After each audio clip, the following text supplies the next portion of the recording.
새해 목회 주제는 깊은 기도와 거룩한 생각으로 삽시다. 그런 내용입니다. 기도는 하나님과의 대화, 생각은 내 자신과의 대화라 할 수 있지요. 우리 성도는 기도하면서 생각하고 생각하면서 또 기도합니다. 생각은 하루에도 2만 번 이상 하게 되는데요. 정말 많은 생각을 하지요. 그만큼 기도도 많이 해야 되겠고요. 생각은 나를 포함하여 존재하는 모든 것이 무엇이지? 무엇일까? 궁금해하는 겁니다. 거룩한 생각이란, 거룩이 붙었지요. 거룩한 생각이란 그런 모든 호기심, 모든 질문에 하나님과 연관시키는 것, 그것이 거룩한 생각입니다. 하나님만이 홀로 거룩하시기 때문에 그렇지요. 만일 하나님과 관계없이 또 하나님을 부정하면서 생각하는 그 생각, 그것을 뭐라고 하면 좋을까요? 거룩한 생각에 반대를 할 수 있겠죠. 허무한 생각. 성경적으로 보면 허무한 생각이라 할 수 있습니다. 시편 28편 5절에 사람들이 만일 하나님께서 하시는 일, 그 손에 지으신 모든 만물, 이것을 생각하지 아니하면, 하나님이 하셨다는 것을 잊으면 그렇게 잊고 살아가는 모든 인생이 결국은 아무 쓸모자가 없는 무너지는 일이 되게 하겠다라고, 좀 더 심한 표현으로는 파괴하고 건설하지 않겠다 하셨습니다. 시편 94편 11절에는요, 하나님께서는 뭘 하신다고 하시냐면 사람의 생각이 허무하다. 사람의 생각이 허무함을 아신다고 했습니다. 로마서 1장 22절에는 하나님을 떠난 인생들, 그들은 스스로 지혜 있다 하나 결국 어리석은 자가 될 것이다. 또 우리 성도들은 하나님을 알기 때문에 우리가 스스로 지혜 있다 하면서 하나님의 하시는 일을 모를까 하는 그런 일은 없기를 바랍니다 라고 또 바울이 기도하기도 합니다. 아무튼 거룩한 생각 반대는 허무한 생각입니다. 하나님과 함께 하나님이 하시고 하나님께서 계획하시고 하나님의 기쁨, 하나님의 영광, 그것을 생각하는 그 생각 우리가 훈련해야 허무에 빠지지 않습니다. 거룩한 생각을 어디에서 시작하면 좋을까요? 여러 가지 다 할 수 있겠지만 시작이라는 이 단어가 붙었지요. 이것은 모든 만물에 대한 생각, 근데 만물은 하나님이 지으셨다. 하나님, 당신은 누구세요? 그럴 때 하나님 그분에 대한 가장 중요한 정의는 삼위일체입니다. 성부, 성자, 성령 각각 계시면서 세 분은 완전하게 하나 되신다라는 뜻이죠. 관계입니다. 모든 거룩한 생각의 출발은 관계를 이해하는 능력. 모든 것에 어떤 관계가 있을까? 그 관계를 이해하는 출발이 성삼일체 하나님의 관계입니다. 즉 개인과 또 전체, 우리가 생각하는 가장 중요한 주제이기도 하죠. 왜 이렇게 중요한가 했더니 다 이유가 있는 것 같아요. 즉 동양 사상과 서양 사상의 가장 큰 차이가 뭡니까? 동양은 전체를 중요시하고 서양은 개인, 개체를 중요하지 않습니까? 거기서부터 자연관, 인생관, 윤리관, 가족관 이렇게 쭉 나오더라고요. 그 동서양의 그 사상의 비교를 보니까 아주 그 맥락에서 쭉 흐르는 거예요. 그러니까 원래 사람은 타락하기 이전의 모습은 하나님의 형상을 본받았기에 모든 것을 볼 때 개인에도 치우치지 아니하고 전체에도 치우치지 않는 그 절묘함, 거룩함에 있었지만 이제 사람이 타락하여 그 불완전한 이성과 그리고 사람들의 생각 조금 더 덧붙인다면 육신의 정욕, 안목의 정욕, 이생의 자랑이 함께하기 때문에 우리는 깨끗하고 온전한 생각 갖기가 어렵습니다.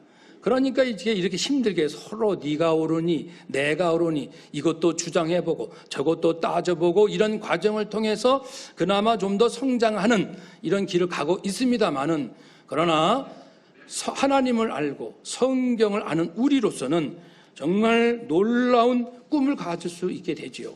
모든 관계의 모델, 그것은 성삼일체 하나님이십니다. 성부, 성자, 성령께서는 동시에 그렇게 함께 계시고 영원부터 영원까지 그렇게 계시고 신비 그 자체로 존재하십니다. 세 분은 각각 분명히 존재하시지만 그러나 서로 사랑하고 서로 존중하며 언제나 자발적으로 공평하시며 행하시는 일마다 서로에게 영광, 서로에게 존귀심, 능력, 권세를 드리는 그 관계, 서로가 서로 안에 함께 있어서 완벽한 진리와 선함과 아름다움이 충만한 그런 관계입니다. 불만족스러운 분이 한 분도 안 계세요. 세 분이 함께 무엇을 하실지라도 예수님이 저는 불만스럽습니다, 성령님이 이게 뭡니까 하나님, 이런 일이 없는 완벽한 만족과 감사만이 넘치는, 그래서 예수님께서도 요한복음 17장에서 아버지와 나는 창세전부터 이 영광을 함께 누리지 않았습니까? 이런 영광을 제가 비록 지상에 사는 동안에도 하나님과의 영광이 흐려지지 않도록, 약해지지 않도록 그 영광 그대로 누리게 하옵소서라는 기도를 드리셨지요. 그렇습니다. 그리스도께서 하나님과 본래 완벽하시나 이 땅에 오셔서 죄인들 가운데, 죄인들 허물 많은 사람들 한복판에 사셔도 이 안에서는 그분이 이미 품고 계시는 관계의 지극히 아름다움으로 이 사람한테는 이렇게, 이 사람한테는 이렇게 다 적절히 대하시고 계심을 우리는 볼 수가 있습니다. 우리는 달라요. 예수님하고는 다르죠. 구원받았지만 불완전합니다. 여전히 죄성이 있기 때문에. 그렇지만 우리는 죄성이 있잖아. 이 1절만 하면 안 되죠. 2절. 그러나 이거 꼭 붙는 거죠. 우리 다 구원받았지만 여전히 죄성이 있어요. 그럼 힘 빠지잖아요. 그렇지만 우리 안에는 말씀이 있고 성령이 있지 않습니까? 2절이 있어야 되죠. 그렇게 해서 성령의 도우심으로 우리에게 주신 아름다운 관계의 꿈을 우리는 꿈꾸고 또 실현하기 위하여 노력할 수 있게 되는 거죠. 성령의 도우심입니다. 성령의 도우심의 결과는 많이 있지만 9가지, 갈라디아서 5장의 열매로 보면 9가지가 있어요. 성령님이 내 안에 역사하시면 내가 이렇게 달라진다. 그 9가지 중에 처음과 끝만 보면 처음은 뭐죠? 사랑, 마지막은 절제. 그러니까 이 사랑과 절제는 성령님을 절대로 의지하는 아까 그 진정성이 있는 몸부림치는 사람에게 놀랍게 임하는 변화예요. 사랑할 줄 알고 절제할 줄 알고. 절제가 뭐예요? 그러면 사랑이 뭐예요? 똑같은 질문이죠. 사랑은요, 오래 참고 온유한 거예요. 그러면 절제한다는 것 역시 오래 참고 온유하는 겁니다. 사랑은 자기 유익만을 구하지 않듯이 절제하는 사람 역시 내 유익만이죠, 원래. 내 유익만을 구하는 건 아닙니다. 더 중요한 것은 사랑은 성내지 않아요. 악한 것을 기뻐하지 않아요. 성내지 않습니다. 그러니까 내가 누구를 위하여 무엇을 절제한다고 했을 때 그건 화내면서 하는 게 아니에요. 그거는 화내는 거지, 절제의 흉내를 내는 거지 아무런 하나님이 원하시는 절제가 아닙니다. 공동체를 아름답고 밝게 하지 않아요. 왜냐하면 화를 내면서 절제하니까. 사랑은 성내지 않아요. 절제, 그것도 역시 이제 온유하며 9가지 열매 그 안에 있잖아요. 겸손하며 자비로운 마음으로 이렇게 절제하게 됩니다. 그래서 우리 성도가 이 사랑과 절제를 통해서 우리 모두가 한 마음이 될 수 있구나. 그럴 수 있어. 그렇게 해보자고. 그렇게 될 거야. 이러한 이제 꿈이 생겼습니다. 오늘 본문을 통해서 좀 더 확인해 보겠습니다. 우리 23절 보시면은 이제 사도 바울께서 고린도 교인에게 우리가 다뤘던 우상 음식을 먹느냐 마느냐의 문제거든요. 네. 그러면 23절에 성도는 자기에게 유익이 된다고 생각할 때는 그 고기를 먹을 수 있어요. 우상에게 제물로 바쳐진 고기를 먹을 수 있습니다. 고기 먹어야 힘을 낼 수 있고 건강이 좋지. 그런 사람은 고기를 먹을 수 있겠죠.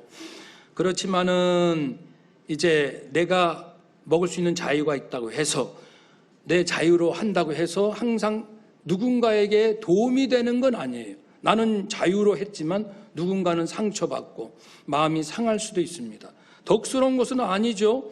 나는 남과 함께 사는 관계에 있기 때문에 나에게 유익은 뭐고 저 사람에게 유익은 뭘까?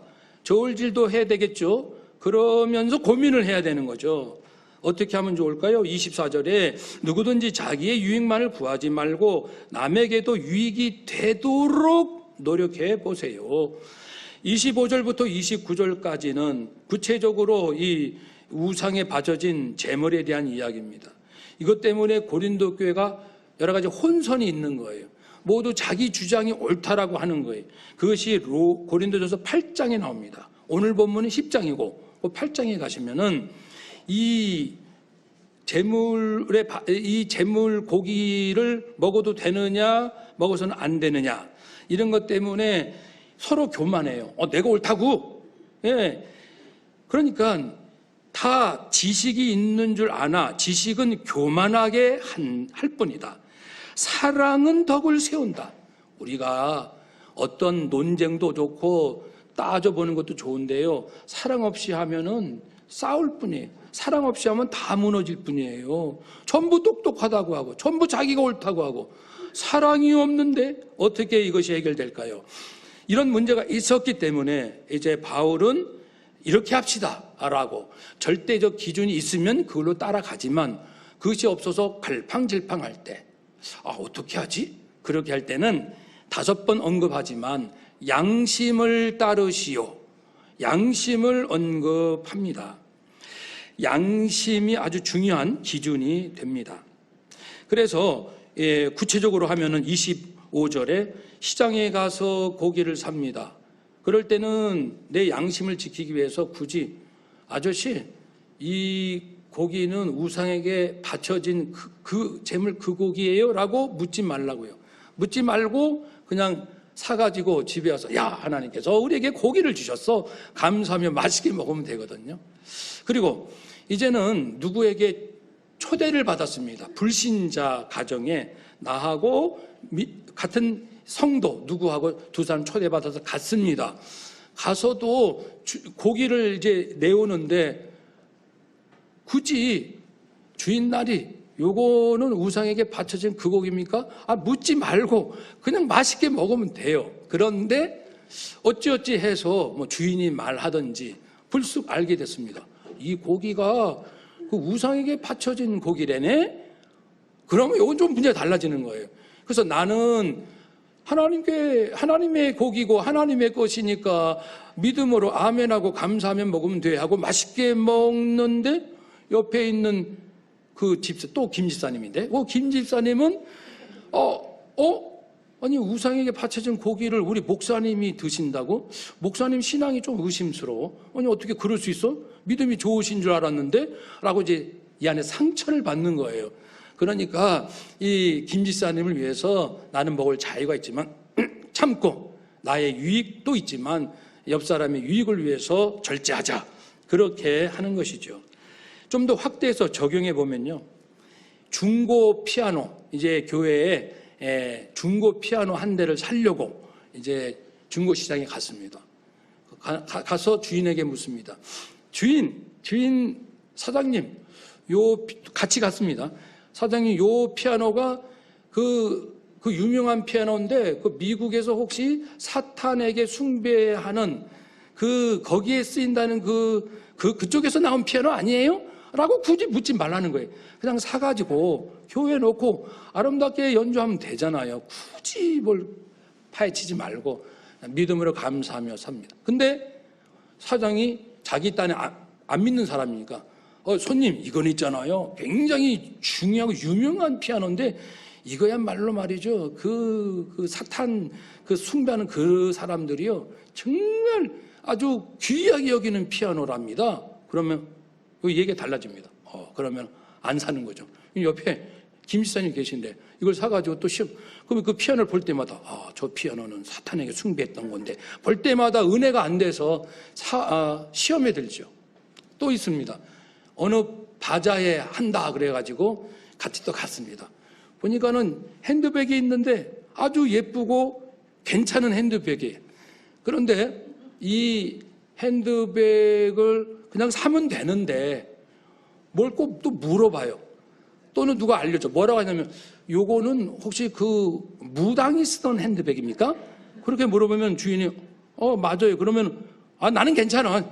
무당이 썼던 누가 썼던 하나님이 건데 아멘 감사하고 사용할 수 있는데 옆에 있는 김 지사님 그 무당이 썼던 그 말 듣고도 우리 목사님 꼭 그걸 기억하고 그러면 같이 이 핸드백을 들고 다닐 때마다 이 김 지사님 머릿속에는 무당만 생각하는 거예요.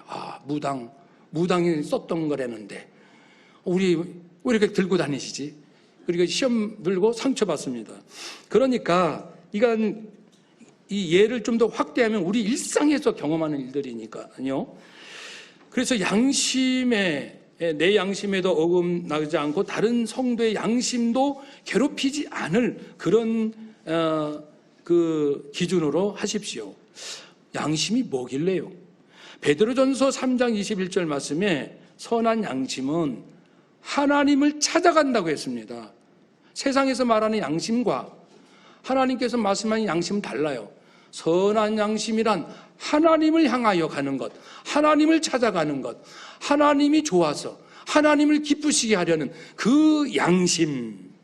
로마서 2장 15절 말씀에는 양심이 증거가 돼서 선악을 분별한다고 했습니다. 그러니까 하나님 말씀이 기준이 되어 선과 악을 분별할 수 있는 그것이 양심입니다. 우리가 절대 기준을 알 수 없을 때는 어떻게 하면 하나님께서 이것을 하나님이 기뻐하실까? 선과 악을 한번 좀 저울질 해봐서 이것이 하나님 앞에 선한 것인가 악한 것인가 함께 생각하면서 자기의 양심에 어긋나지 않도록 하자는 것이죠. 디모데전서 1장 19절에서 여러분 믿음을 가지세요. 착한 양심을 가지세요. 한번 따라 합시다. 믿음과 착한 양심을 가지세요. 아멘. 그리고 또 히브리서 13장 18절에서도 여러분 우리를 위해서 중보 기도해 주세요.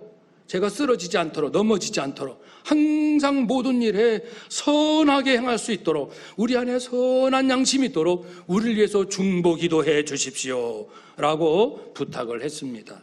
무엇을 먹는가 무엇을 마시는가 그게 중요하진 않습니다. 중요한 것은 하나님 앞에 내 양심이 흐려지지 않고 또 나는 괜찮다 할지라도 옆에 있는 성도 그의 믿음과 마음이 상하지 않도록 지켜주는 겁니다. 왜냐하면 양심이 어긋나면 양심에 따르지 않으면요 죄와 좌절을 맛보고 믿음의 열심이 식어집니다. 우리도 죄 져봐서 알잖아요. 양심 어겨봐서 알잖아요. 양심 어기면 하여튼 힘이 빠집니다. 다른 사람은 아주 철면피인지 몰라도 우리 그리스도인들은 안 그래요. 내가 죄를 짓고 양심을 어기면 너무 괴롭습니다. 힘이 빠지고 막 마음이 우울하고 그냥 화가 치밀고 내 영혼이 막 괴로워하는 거죠. 또 내 양심을 따르지 아니하면 다른 사람의 양심에 아픔을 주면은 그 사람이 실족하고 넘어지지 않겠습니까? 그래서 마태복음 18장 6절처럼 연자 맷돌, 그 곡식 가는 맷돌 있잖아요. 무거운 돌덩어리. 이 연자 맷돌을 내 목에 달고 깊은 바다에 풍덩 완전히 죽음을 말하는 거죠. 그것이 형제를 실족해 하는 것보다 더 나을 정도로 믿음의 형제를 실족하게 하는 것은 그렇게 나쁜 것이고 그렇게 악한 것이고 그렇게 위험천만한 것이 아닐 수가 없다라고 말씀합니다. 그러니까 우리가 나도 내 자유, 내 양심, 내 유익, 내 기쁨도 중요하지만 우리는 어울려 함께 사는 관계 존재니까 다른 사람 슬프게 하고 내가 기쁠 수는 없는 거예요. 다른 사람 불행하게 해놓고 나는 행복하게 산다. 이거는 가짜죠. 진짜 진실한 것일 수가 없습니다. 이렇게 양심에 따라 살자고 하니까 불평하는 사람이 있을 수 있겠죠. 그 불평이 29절 하반절부터 30절에 나오죠. 아니 내가 왜 남의 양심에 신경 써야 합니까? 남의 생각에 끌려가서 내 자유를 억압해야 된단 말입니까? 만일 내가 하나님께 감사함으로 먹을 수 있다면 어떤 사람이 나를 어떻게 생각하든 나쁘게 생각한다 할지라도 굳이 그 사람의 비율을 맞출 필요가 있습니까? 이런 불평을 해요. 답은 뭡니까? 바울이 정리합니다. 31절 32절 그런즉 여러분 무엇을 먹든지 마시든지 하나님의 영광을 하십시오. 우리를 위하여 예수님 죽으셨고 우리 예수 생명 바쳐주심, 그래서 우리가 구원받은 우리가 이제 뭐가 그렇게 중요하다고. 아까 우리 찬양 중에 정말 하나님으로 만족한다는 가사가 있었어요. 주님으로 정말 만족을 하십니까? 못 하십니까? 하나님으로 만족이 안 되면 만족 안 되는 그 구멍이 있을 거 아니에요. 그 빈 공간, 그것을 채우려고 얼마나 우리가 또 괴로운 인생을 삽니까? 주님으로 만족하면 우리 안에 진정한 평안이 있지 않겠습니까?